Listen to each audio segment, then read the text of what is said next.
Good morning or good afternoon, everyone. And for those of you who may be joining from outside of Canada, we wish you a great start, mid, or into your day as well. My name is Alexandra Coutin, and I'm the Senior Director of Research and Policy at the Digital Think Tank by ICTC. For those who may be unfamiliar, the Digital Think Tank is the research and policy arm of the Information and Communications Technology Council, and we're a nonprofit national center of expertise for the digital economy with over 25 years of experience delivering evidence-based research, practical policy advice, and creative capacity building programs. It's my pleasure to welcome you all today to our special policy presentation on smart energy and the environment. Now, environmental sustainability, clean and renewable energy, and economic growth within environmental boundaries are all concepts that are rapidly becoming critical on the global stage. In Canada, we have the opportunity now to emerge from the pandemic in a better and more sustainable way than we entered it. To use what's a bit of a cliche these days, we really do have the opportunity to build back better. Smart environmental policies and the move towards clean energy and a greener economy are all central pillars of our future cities, communities, regions, and ultimately a smart and inclusive economy. Taking us through these concepts today are two distinguished guest speakers, Dr. Sarah Birch, acclaimed sustainability and climate change scholar, and Sonia Hull, digital grid consultant at Siemens Canada. Dr. Sarah Birch holds a Canada Research Chair in Sustainability, Governance and Innovation and is an Associate Professor in the Department of Geography and Environmental Management at the University of Waterloo. She was a contributing author to the fourth assessment report of the Intergovernmental Panel on Climate Change. She is also an expert on transformative responses to climate change at the community scale, innovative strategies for making progress on sustainability, and the unique contributions that small businesses can make to solving this complex challenge. Dr. Sarah Birch will be providing our first presentation of the day. Sonia Hull consults on business transformation and grid modernization solutions in the electric utility sector and is a founding member of the Smart Grid Innovation Network. This is a partnership between New Brunswick Power, Siemens, and the University of New Brunswick. Sonia holds a Master's of Economics from Queen's University, and in her 25 years of consulting career, she has included leading work on climate change mitigation and sustainability strategy design, including GHG monitoring, reduction programs, and measurement systems. Since joining Siemens in 2012, her work focused on the creation of a low carbon and sustainable electricity system. Sonia will be providing our second presentation of the day. Now, following these presentations, we'll have approximately 10 minutes for a Q&A. So for those of you watching online, please enter your questions in the chat or simply keep them in mind and we'll address them at the end. Now, without further ado, please welcome our first guest speaker, Dr. Sarah Birch. Hello, happy to be here. If you just give me one moment while I share my screen, and then we'll get rolling.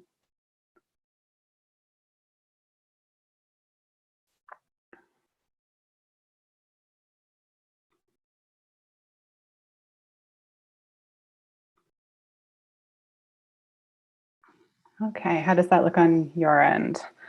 I hope it's working.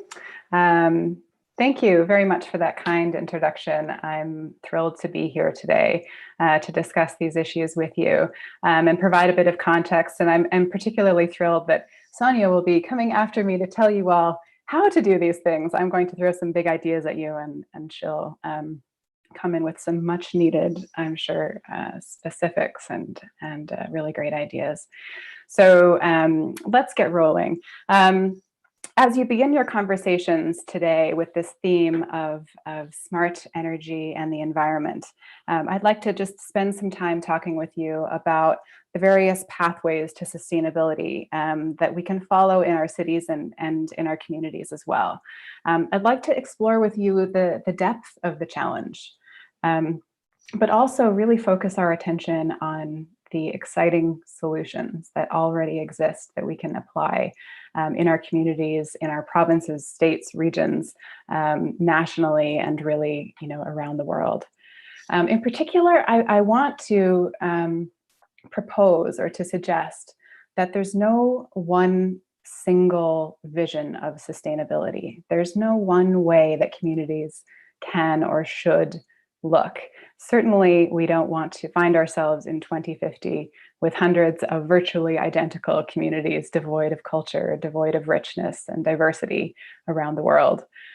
So it's a part, I think, of the process of approaching sustainability is expanding our imaginations and broadening the number of voices at the table, helping us understand what a sustainable community could look like.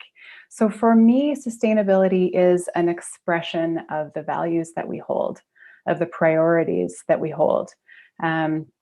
It's also, of course, reflective of this shifting landscape of innovation, the technologies that we have available to us. So all of those factors collide when we talk about what a sustainable community might or should look like.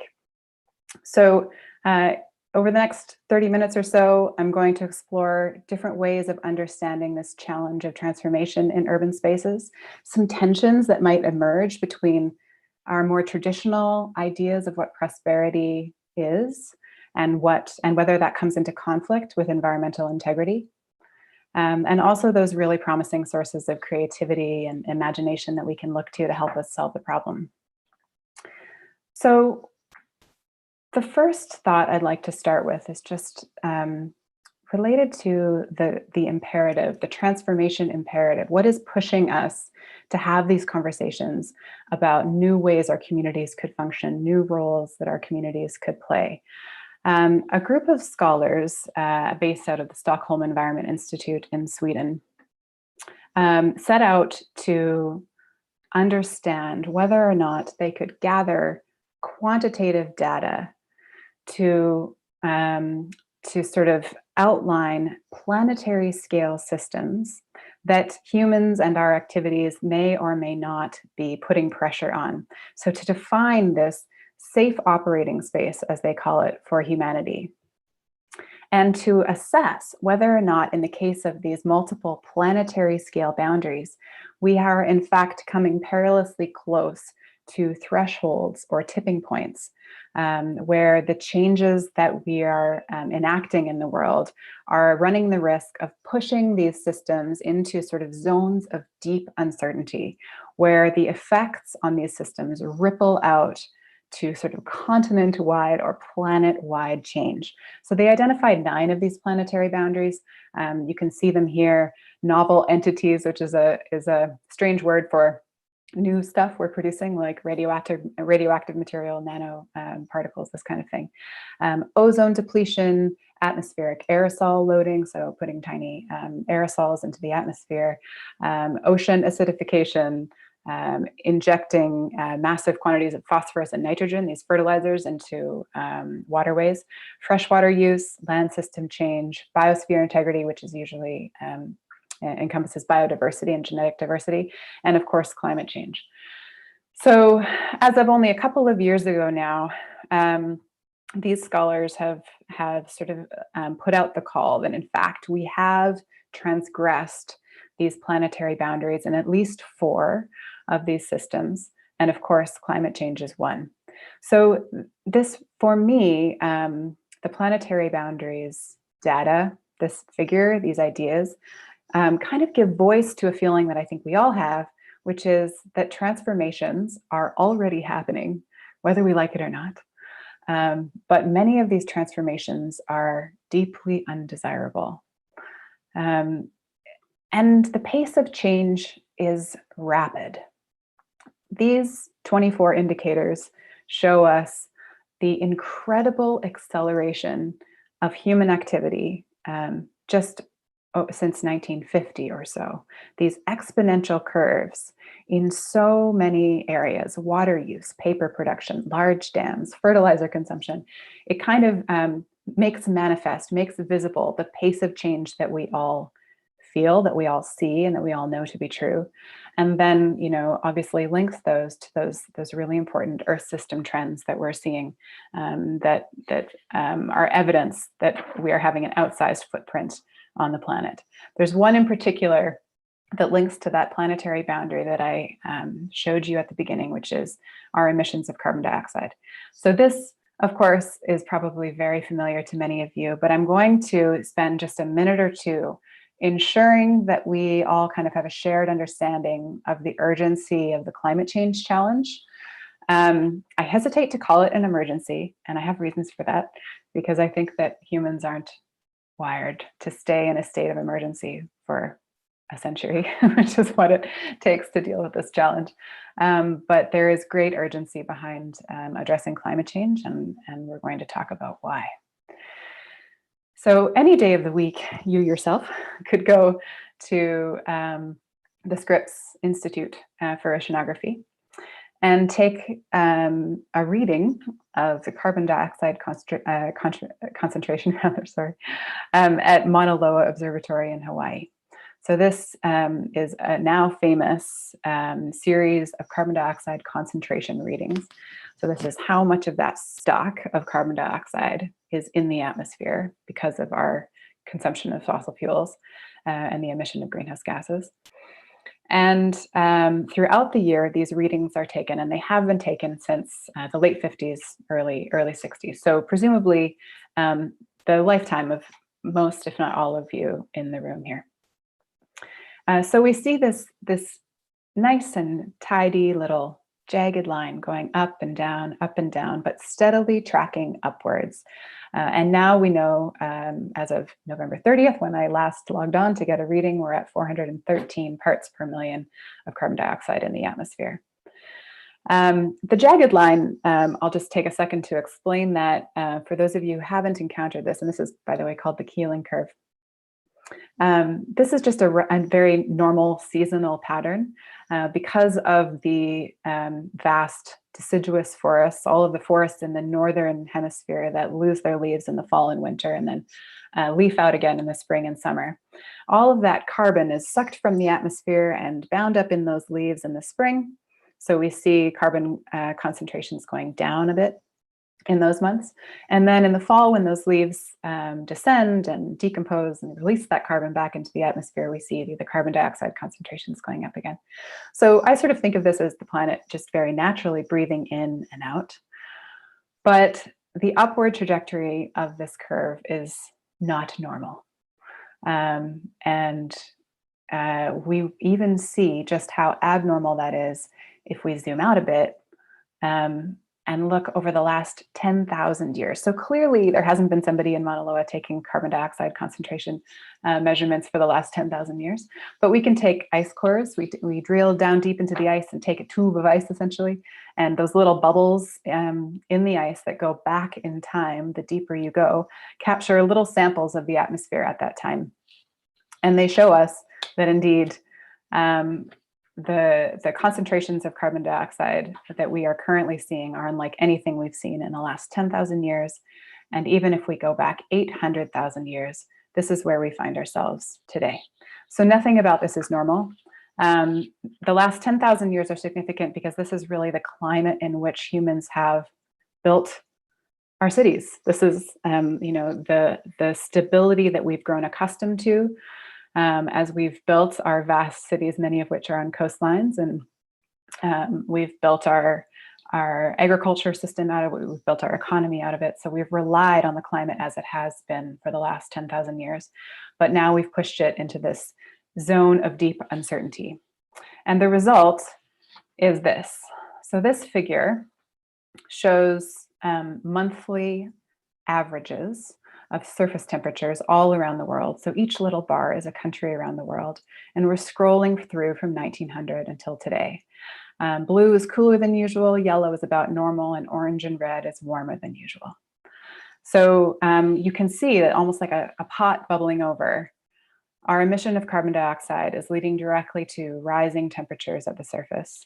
That has significant, as you know, implications for storms, for the frequency and severity of storms, for drought and extreme precipitation events, for sea level rise, for desertification. We are seeing the impacts already. So the point here that I want to make is that climate change isn't a future phenomenon. It's not something that we have to wait until 2050 or 2100 to experience. We're already experiencing it now. And in fact, we know that we are already committed because of past emissions to about a degree of warming. So we've already seen the climate warm by about a degree. which doesn't seem like much. When your temperatures on a daily basis fluctuate by 30 degrees some days, a 1 degree average change doesn't seem like all that much. But we have to remember that this is the result of thousands and thousands and thousands of measurements averaged. So it smooths out all those daily ups and downs, that weather. This is an indication of climate, those longer term trends. And if we went back to the last ice age, where it was about 6 degrees cooler, right where I'm sitting here in Waterloo, than it is now, I would be under a kilometer of ice. So that's the difference that 6 degrees makes. And we have not ruled out that we will cause 6 degrees of warming this century if our emissions keep on the same trajectory. So this is where we find ourselves, with an urgent challenge, with the need for diverse and creative solutions, and fast. How do we get there? How do we start backing away from the precipice of this planetary boundary?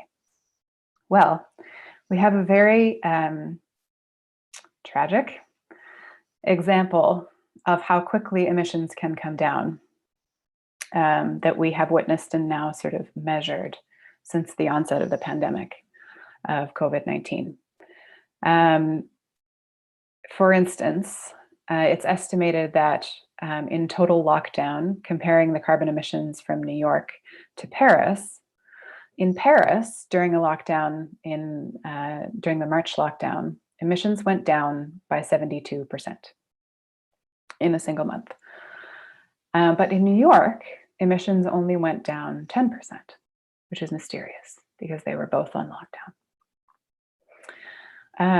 And the answer to that question, which many of you are probably very familiar with, is that in Paris, the vast majority of greenhouse gas emissions come from transportation, from single occupancy vehicles. So when all of those vehicles stopped moving, their emissions went down significantly. In New York, most of their emissions come from buildings, from heating buildings, especially from natural gas and heating oil. So if you have one person or 1,000 people in a building, you may still heat it to the same temperature. And so even though people were staying at home, their emissions remain the same. So there's a couple of points that I want to use this lockdown to make. The first is that emissions are baked into our cities. They are in the bones of our cities and our buildings.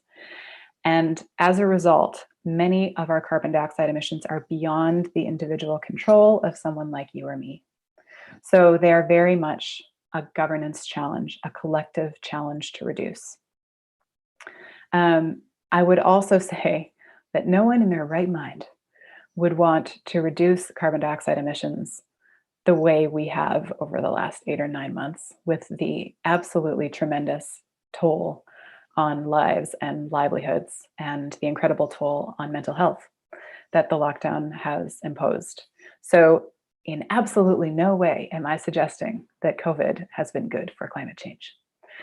But what it does is it shows us that we think that carbon emissions over this year, because of everything COVID related, will go down about 8% overall, globally. And that's actually the level of ambition, the level of reduction that we need every year to get to our targets of net zero by 2050, net zero carbon emissions by 2050.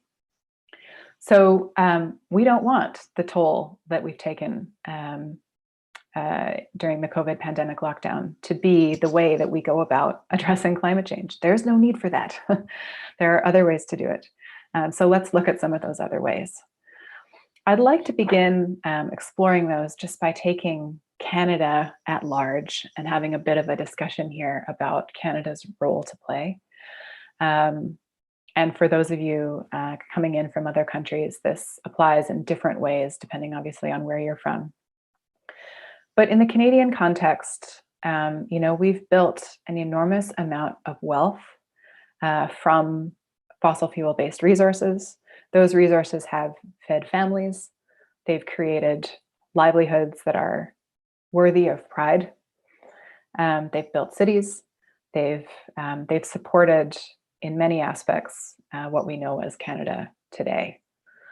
And our identities are very deeply rooted in that in that resource-based economy. I'm calling in from Ontario. I was born in Manitoba and lived there until I was a young adult. I studied and lived in Calgary for a number of years. So I'm fairly familiar with and have a deep love for Alberta. I lived for nearly 10 years in British Columbia and then finally moved out east here for now. And so my understanding of Canada is quite diverse and varied.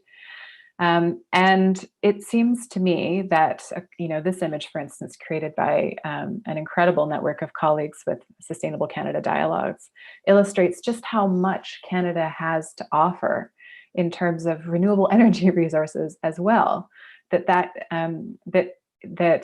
until recently have been sort of underdeveloped and underinvested in, but nonetheless offer an incredibly rich pool of resources for Canadians to take on the challenge of deep decarbonization. So we have those resources to draw upon, but there are many steps from here to there, because this is, in fact, where we find ourselves in most cities today. This is a very familiar image. This looks a lot like the town I grew up in Manitoba. This is, in fact, Burnaby, BC. And I show you this because implicit in this photograph are our values for our cities. It's easy to drive, not so easy to walk, fairly sparse green space in this image, canopy cover, non-permeable surfaces, so we don't have stormwater seeping into the ground so much as running off of it and creating risks related to storms and floods. This odd, sore thumb style of density where we have very low density and then one, 30-story tower. So this is the story of many Canadian communities, suburbs, etc. And it shows how baked into our system carbon is. So we need something new. We need a new way to do sustainability in our communities. And we need a new vision. So this is that exact same street, but with a whole lot thrown in the mix. So as you can see, there's mass transit, active transportation, lots of room to walk, potentially sort of permeable surfaces there on the walkways. We have the provision of renewable energy through solar panels. There's just more people out on the streets walking, so significant public health benefits and mental health benefits associated with a more vibrant and connected community. Perhaps the availability of local food, being able to work near where you live, near where you play. So that sort of compact mixed use vision of a city that is both resilient to climate change impacts as well as low carbon. So finding all of those synergies between climate change mitigation, reducing our greenhouse gas emissions, climate change adaptation, protecting ourselves from the impacts, as well as our other sustainability goals, inclusivity, affordability, justice, health. Sustainability is all of those things. And I think until we take that holistic view of planning our communities, we're going to be surprised by unfortunate trade-offs between our different priorities. And we're also going to be not capturing all of those really powerful synergies that we might be able to find between our different priorities, like enhancing biodiversity at the same time as you reduce emissions, these kinds of things. But in this figure, there's a lot of decisions being made. There's a lot of innovation happening here. So who do we look to for the innovations that might help us to get here? And asterisk, this is just one vision of a sustainable community. I really want to sort of come back to this idea that there isn't just one way this community could or should look. But who delivers some of these solutions? Well, as a person with a background in political science, I would often go to the global level where nation states negotiate agreements like the Paris Agreement or the Kyoto Protocol and come to these big country-to-country agreements around climate change. But in fact, all of those agreements have to come into domestic law and they have to play out on the ground in cities. So an enormous role for government. But today I want to draw our attention to, in fact, the role of the private sector. When we do that, we most often talk about either the large transnational fossil fuel companies, which is a really important focus of our attention, but also these very glamorous, very sexy examples of large companies doing splashy things. And I don't mean in any way to diminish what Patagonia is doing on sustainability, because they are among the very best in the world on this issue. But several years ago, Patagonia put this full page ad in the New York Times, and it said, "Don't buy this jacket."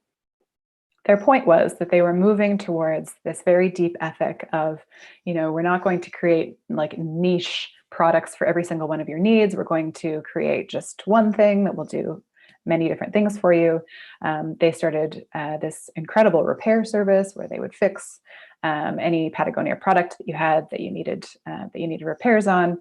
They were encouraging reuse and recycling to essentially ratchet down consumption overall rather than ratchet it up. So what happened when this ad went out in the New York Times telling everybody to not buy this jacket? Well, as you might be able to predict, their their sales went up by like 40% in the next year. So they had hit a nerve. They had honed in on a set of values that potential consumers of their product held, and allowed those consumers to sort of align their consumption with their values. And all this to say, I don't think that that's necessarily a bad thing. I think that we all need winter gear, especially here in Canada, and if you are to buy it, should it not last long and be sustainably sourced and ethically produced and all of that. But nonetheless, these are the sorts of big splashy examples we tend to look to. Walmart's sustainability efforts, Patagonia's, et cetera. However, our economy is in fact made up mostly of small and medium-sized enterprises. There are thousands and thousands of them in Canada, as we know. They actually make up 99% of registered businesses in Canada. But individually, their greenhouse gas emissions are quite small. Collectively, they produce over 200 million tons of greenhouse gases every year, which is equivalent to the emissions from our transportation sector. So collectively, they're incredibly significant. They also employ 9 out of 10 private sector workers. And I'm sure you know, they are getting walloped right now under the COVID-19 pandemic. They are closing their doors permanently in droves. So we are finding that small businesses are crucial to our economy, crucial from an inclusivity standpoint. They're more likely to be owned by women, by people of color, by newcomers to Canada. They're more likely to be owned by folks with lower incomes than, of course, those who are in the sort of C-suite or ownership roles in larger corporations. But they are particularly vulnerable to crises of the type, for instance, that we're experiencing right now. However, we are also finding, and in our work, and I'm going to move on to some examples of those, that small businesses also have the potential to be incredibly agile, to respond to opportunities in ways that larger corporations with complex organizational hierarchies and boards and this kind of thing can't do. They're deeply embedded in the physical place of their community. They play a really important role as community leaders, or just part of the fabric of their community. And so I would say have a really important role in contributing to and accelerating progress towards these many visions of sustainability. However, only a small fraction of small businesses are taking sustainability on board in our communities. And when they do, they most often pursue what I would consider to be kind of incremental improvements in the way they use resources. So sort of more of a resource efficiency approach to sustainability, rather than what I and my team would consider a transformative change, which is digging down into the roots, the values, and the purpose of the business model, to transform that underlying business model. And that's when these, I think, sustainable small firms can really be a part of the broader transformation. So at the beginning of COVID-19, I and my team pivoted, to use a buzzy buzzword, ever so slightly, to try and understand what small firms were doing that might make them more sustainable and also more resilient to shocks related to COVID. And we found that all of these areas of practice in that little spokey wheel that you see underneath the curve have been super important to these small firms' survival and their sustainability overall. So building out collaborations, pushing towards more empowerment and employee ownership, deploying new skill sets like building online games to help people communicate and even follow public health guidelines, using places and spaces in communities more strategically to allow people physically safe ways of being together, of using the services of these businesses, of keeping them in business. So all of these areas of practice have been crucial.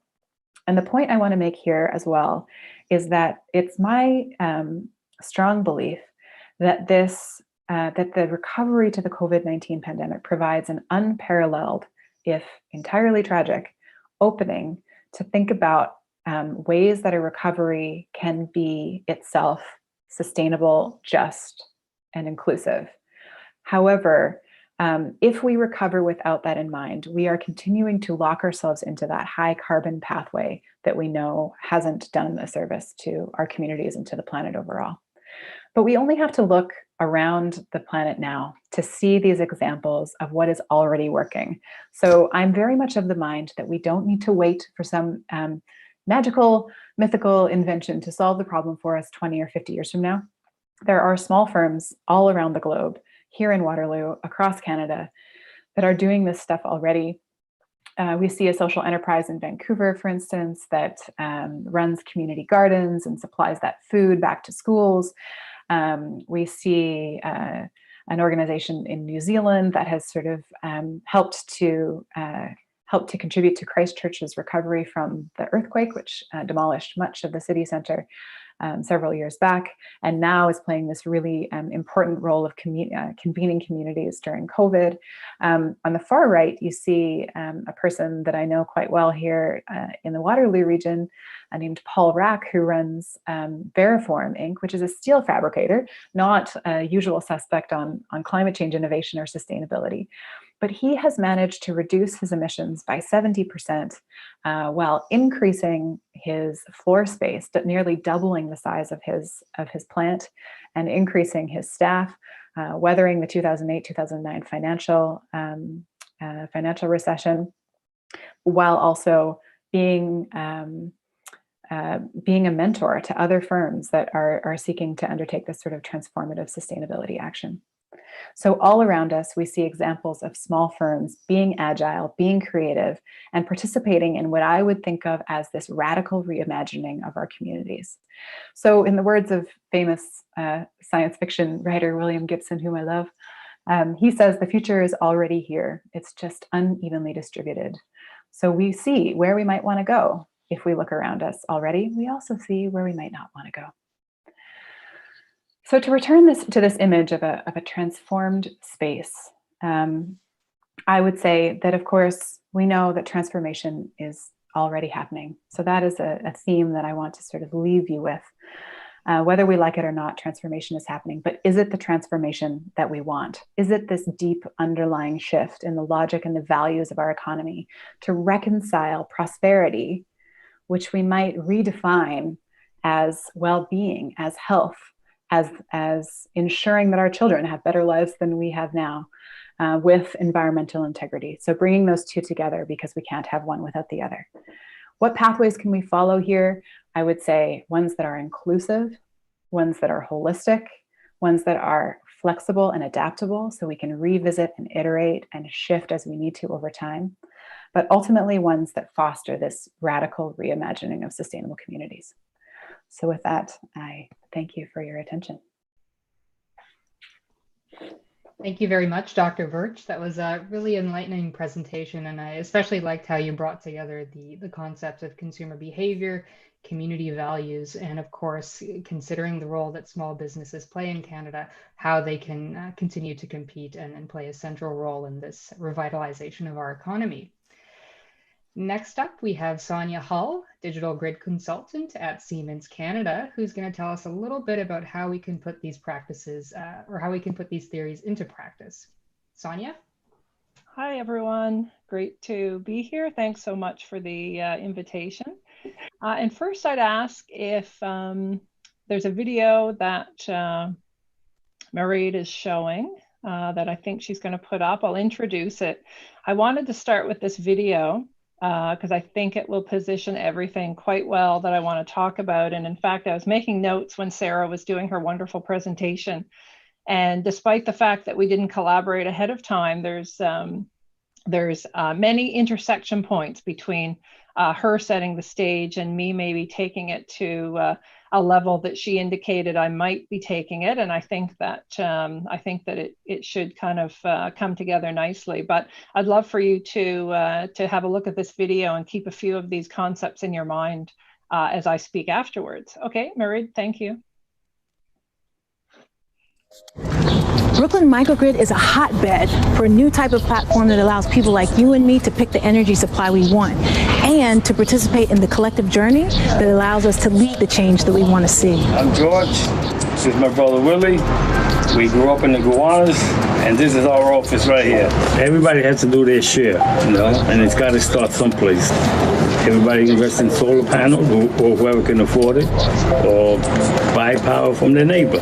One of the things that's interesting thinking about the Brooklyn Microgrid is the idea that I actually now own and operate an energy production center. It's a little one, but it's actually making energy. I'm part of an ecosystem that's positive and self-sustaining, and that's really great.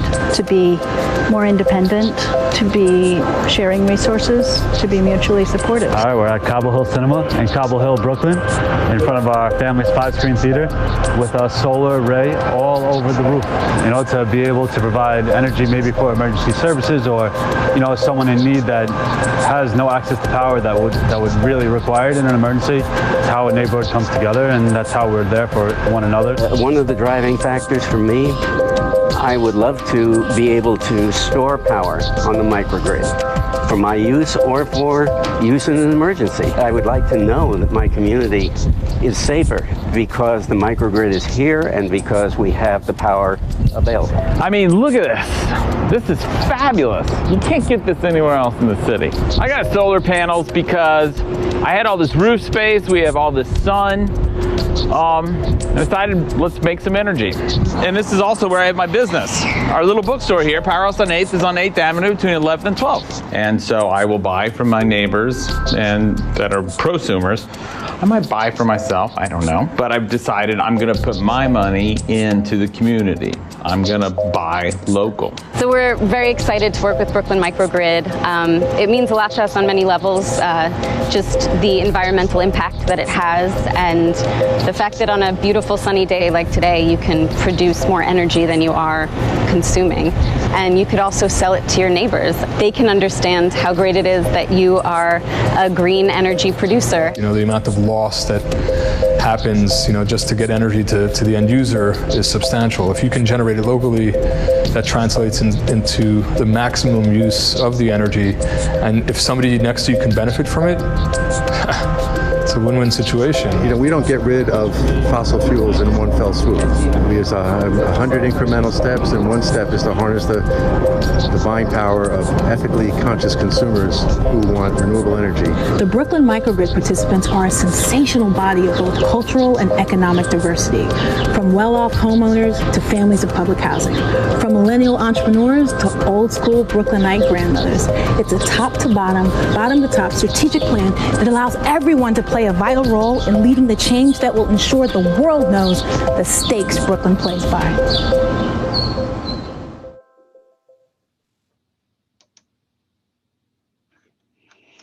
Thanks, Mairead, for showing that, and I hope everyone enjoyed it. It's a great video. In fact, it does. I may not even need to do a presentation after that, but I will because I'm here. But it really does introduce everything very well that I'd like to talk about today to follow up Sarah. I'm just sharing my screen.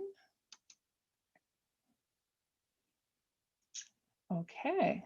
I'm hoping that maybe someone could come off mute and tell me everything looks okay. Looks great. Okay, great. So I'm just looking at my notes from Sarah's presentation, and it's interesting when she said that that climate is not a future phenomenon, and the same as energy. And even though I'm saying in the title slide, building tomorrow's low carbon energy system today, it is tomorrow's, it's happening today. I was speaking to Mary earlier, and I said it's fascinating. In the span of my career, I wouldn't have had ... today on that slide, even probably about 8 years ago, but it's happening. And what I'd like today is to take you through a presentation that kind of takes it from a global level with some kind of big concepts. The company I work for, Siemens, and in particular, I work for a division called Smart Infrastructure Digital Grid.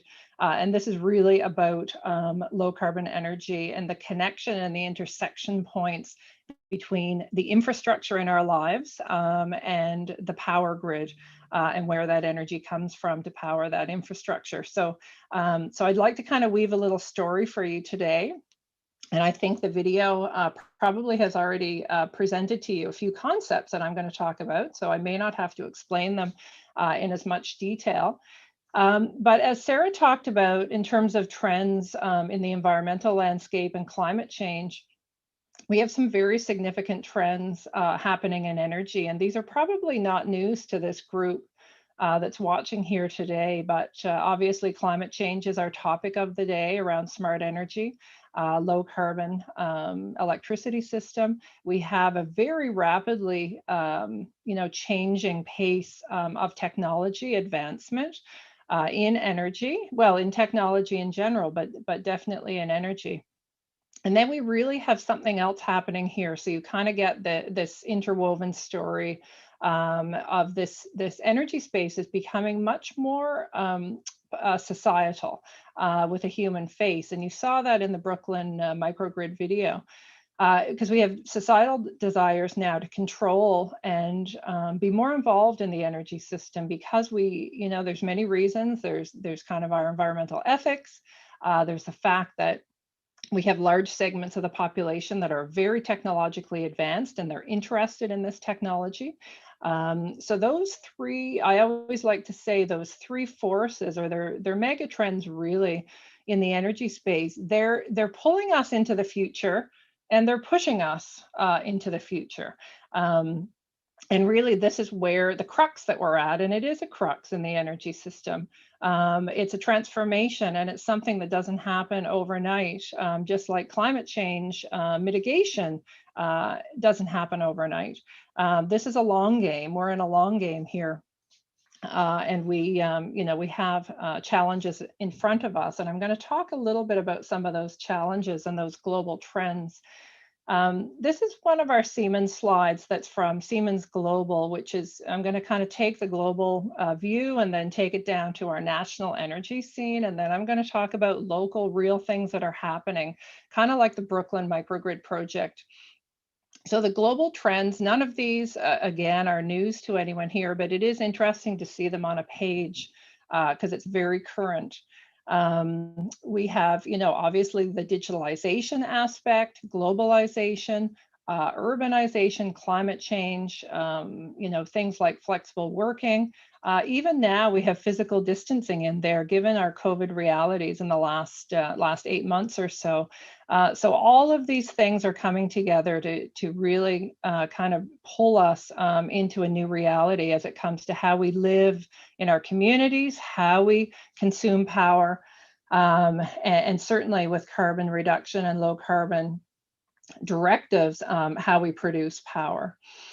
I'm just going to pop through a few slides just to give you a few, statistics on kind of the global scene around challenges in terms of what's happening around the globe with our population growth. So you can read these. They're very, very clear, very crisp. I'm just going to page through them. I'm not going to read them, but it's building a story for you that I want to talk about after we think about this.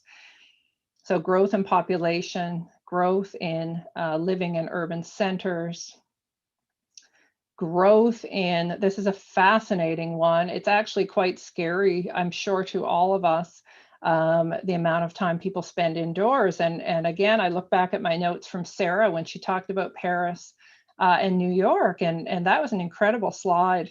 And it actually hits home on several of the slides I have around the consumption of energy in buildings and the consumption of energy in vehicles and transportation, and that dichotomy between what happens in New York City in buildings and what's happening in Paris with transportation.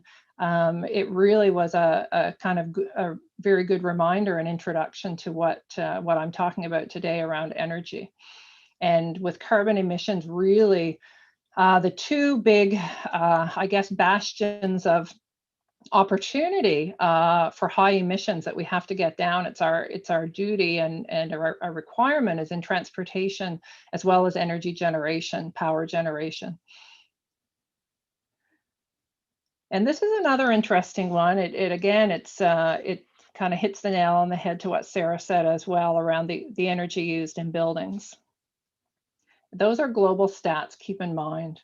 So all of this brings us to this reality. I don't think it's news to anyone, but perhaps we don't think about it as much as we could, and that's the reality of energy. In fact, in my industry, or the industry I've worked in for quite a while, we don't think about electricity. We don't think. I often, if I'm in a room and you guys are sitting in front of me, I'd walk over to my light switch in the boardroom and I would flip it on and off, and that's really about how much we think about electricity.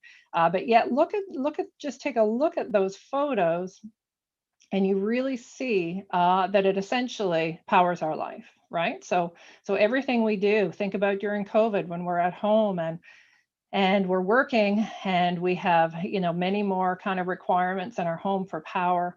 I know the week before last, my power went out. We had a storm. So and we're having increasing storms, as we know, which is a really big impact on the power system. So we kind of have this vortex happening where we have climate change and we have a duty, we have a requirement to reduce emissions from power generation and the energy system, but we also have climate change that is impacting the energy system with our grid. So my power went out. And of course, you're working from home and you're really needing to, be productive. And the house was dark and everything was off. But yet I realized at that time, I looked at my laptop and everything was still connected because battery kicked in.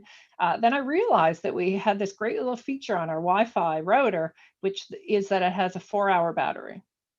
And it was a joyous moment in that I could keep working in the dark on my laptop with my 4-hour battery on my Wi-Fi router. And it was a really fascinating thing in that often even my teenagers won't notice the power goes out, but they will notice if the Wi-Fi goes out. So that's kind of our reality. I think we all feel that and live that each day. So as I've been saying, when I say it's a requirement, it's a must do. Our system is changing dramatically, and not just electricity, but energy in general. I think we need to look at it as the totality. I'm going to talk a bit about that as we go here. But it's changing dramatically. It's a requirement. We must, have this dramatic change accelerate, in fact. So that's kind of the global view of the mega trends and what's driving the transformation in the energy system. And I want to bring it back to Canada now, just for a moment to position, kind of where we're going here. You'll see on the left, why smart energy? So there's many reasons, and I think they were represented well in those previous slides. We have an increasing reliance. We have urban populations growing, climate change impacts from energy use, and a few other kind of more technical things that I'll get into, not to bore you or have your eyes roll up in your head, but the power grid actually isn't designed current day, the traditional power grid, which is a century old. It was very much designed to carry large power from large generating stations through big transmission lines into our communities. into our homes. And the power system really wasn't designed for integration of renewables, right? And the variability of renewables, and that the sun shines when it shines and the wind blows when it blows. We didn't have any way to store it. We know that, batteries are the kind of panacea that we're waiting for, we're looking for. It's happening now. But there's many kind of compelling reasons that we need smart energy. EV charging is another one. So once again, that intersection point that Sarah introduced, which is transportation in Paris. And there's a real kind of opportunity, I think. It's a challenge, it's an opportunity to reduce fossil fuel use and greenhouse gas emissions from transportation through electrification. So if you look on the generation source on that slide, this is from NRCan, and it really does show, this is for electricity generation. So keep in mind, we have a very high proportion of our electricity generated from renewables. We're very rich in hydro in some of our big provinces in BC and Quebec and Manitoba, Newfoundland and Labrador. All of these provinces would generate probably over 80% of their power with hydroelectric dams, which is a renewable. It's still large power. It's still moved through large transmission. We have some nuclear in there, but this is the electricity story in the country. And if you looked at that, you might say, well, we have a very high percentage. We have, over 70% of renewables already in our electricity system in the country now, keeping in mind that different provinces are blessed with different resources. We have some provinces blessed with a lot of water, and we have hydroelectricity. We have some provinces that are still heavier in coal. And we need to, move those provinces off of, some of the fossil fuel fired generation. But just keep this chart in mind, and I'm going to show you the same slide, but it's going to have a different chart. And this one is actually energy. So look at, if you look at energy in terms of the various forms of energy, we have electricity as the navy bar in that chart at 19%.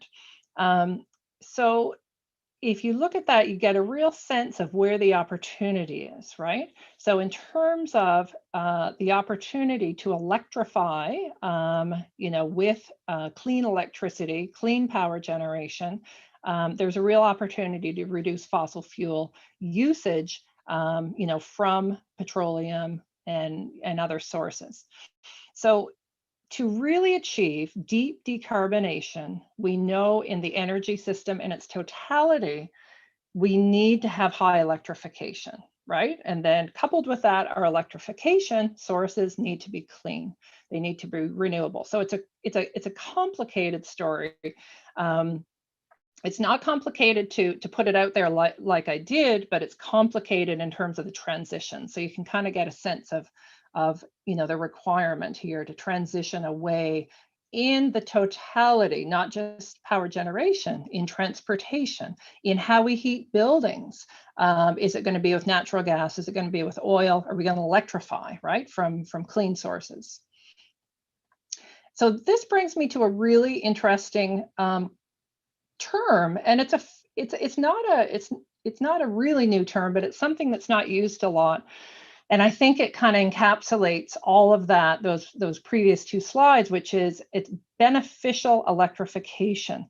So that's, and another term is strategic electrification, which you may or may not have seen, but it's increasingly being used in the industry, in the energy business, I guess, to say that we need to replace fossil fuels, so those kind of like, the high GHG emitters, depending on wherever they are used, actually, propane, heating oil, and gasoline, we replace those with electricity in order to reduce emissions and energy costs. And this brings opportunities, right, across the business and commercial sectors. So switching from fossil to electricity and things like transportation and business, there's opportunities here. Well, for one thing, in the power system, it increases grid flexibility because we're going to be introducing more generation sources, right? So we're going to be introducing, a higher proportion of renewables with smart energy to support that, so we can control those renewables, so we can depend less on fossil fuel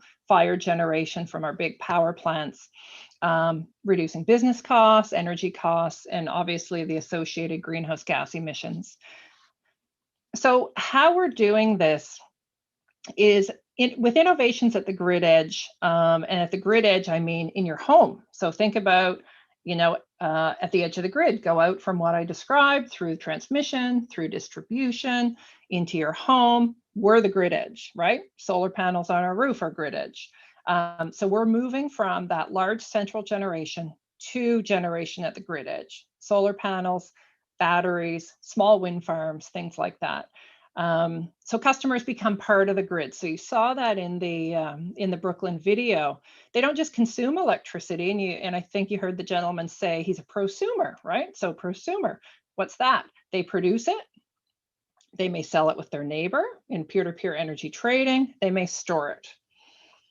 So that's what's happening out at the grid edge. I'm going to skip over that slide because I've talked about new business opportunities.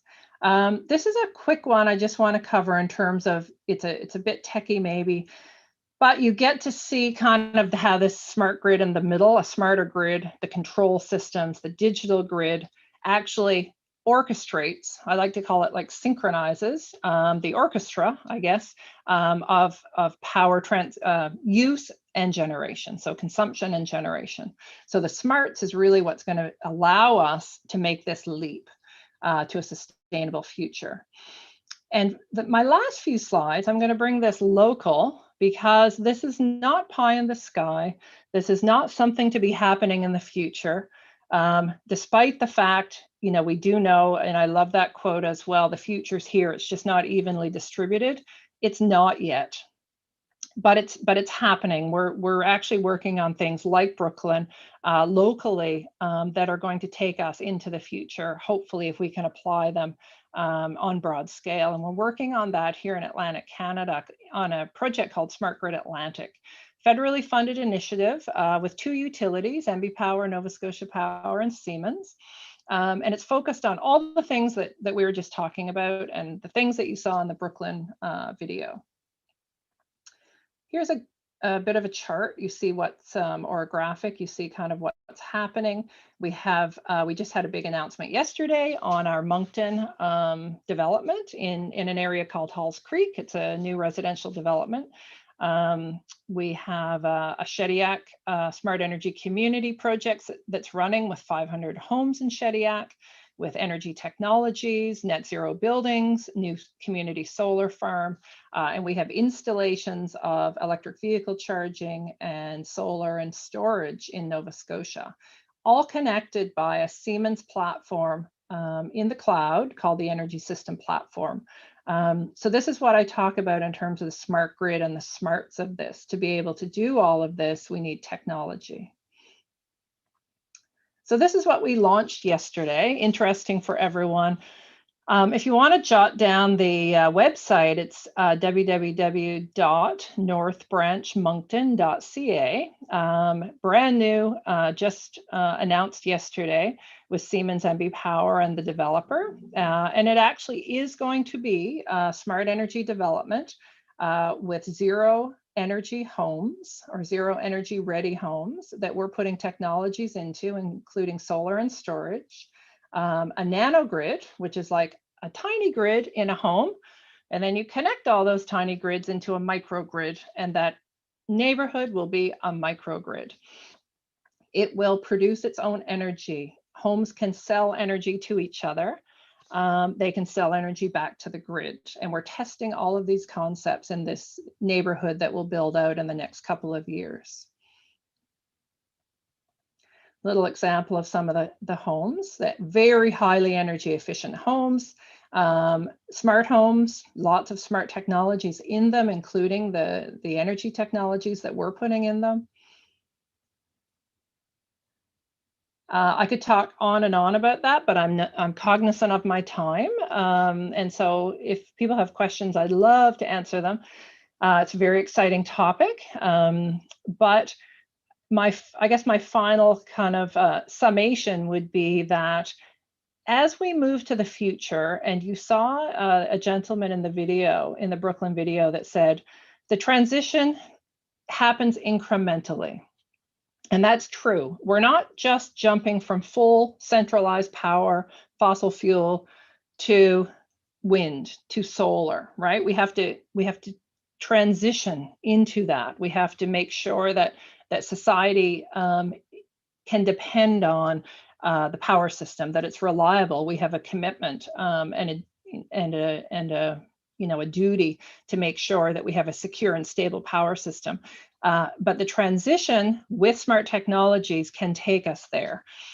So moving from big central power, the future will really move to local distributed power with some regional solutions as well, which might be large hydro, coming into different provinces. And that combination of things is going to take us into that lower carbon electricity system. And all of that together, we need to look at it as a package. It's not just one-way power anymore. Utility sending power to you, you pay your bill. There's a relationship that's building. There's a relationship that's going to be demanded from customers to participate in this system. And those are the things that we're testing, that Brooklyn's testing. Those are the things we're going to be testing in Shediac and North Branch. How do people participate in this new future? How do they reap economic benefit? How do they reap social benefit, right? How does it help build strong communities and sustainable communities? And ultimately, how does it create a low carbon power system that we can depend on? And it will have those environmental benefits that we're seeking.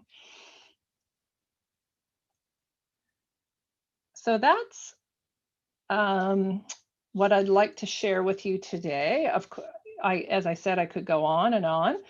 It's a very exciting area, and I'm more than happy to answer questions whenever our facilitators determine we have question time.